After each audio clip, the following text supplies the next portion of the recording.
My name is Luke Andrews and I'm a programmer for Atom Universe. So Atom Universe, it is a sort of social virtual world, sort of similar to PlayStation Home or Second Life.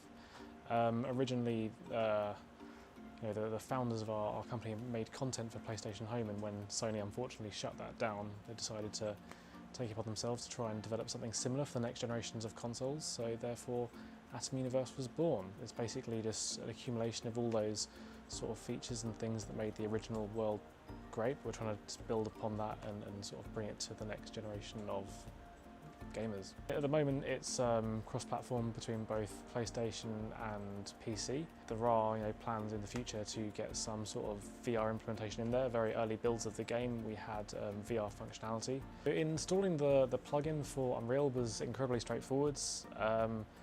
Literally, as most plugins that I've sort of used for Unreal, just unzip all the content, copy it over to the plugins directory of your project, assuming you have one already set up. If not, again, it's a fairly straightforward process. Hopefully, most people would find that fairly second nature. It's just creating a new folder and dragging some content in there. You haven't got to mess around with really any of your project settings or any of that sort of thing I've had to do for other projects or other plugins.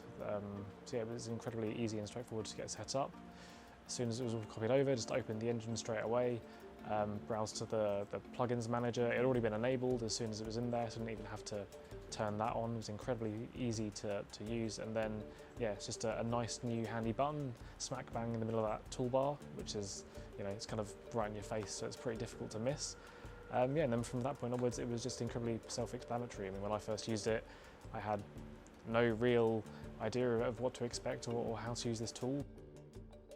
I think it's quite powerful, especially it's crossplay and 3D, so it gives sort of flexibility and freedom to game developers to decide where to put it, to control it, and there is a nice web interface of Admix where you can see what's happening really.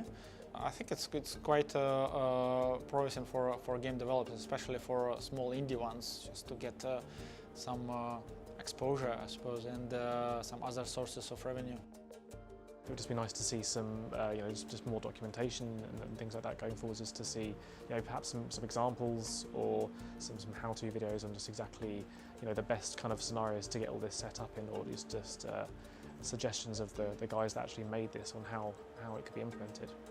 The placement tool was great. Having all the different kinds of aspect ratios and all the sizes of different ads, I think is a great feature, because obviously, placing them into the world, you want to perhaps change the position, the size of the scale of it, but obviously maintaining that original aspect ratio is incredibly important, so it's not going to look horribly distorted and pixelated. So it's great to have that variety of sort of standardized shapes and sizes, let's say, and all the customization on top of that sort of works really well with being able to make sure that it's completely coherent and just fits into the game world without really just becoming massively noticeable to the player and just sticking out like a big sore thumb. It's like, hey, look at me, I'm a big banner ad that I wouldn't really expect to see there. It sort of kind of blends in nicely. But yeah, it was very easy and straightforward just to get my head around.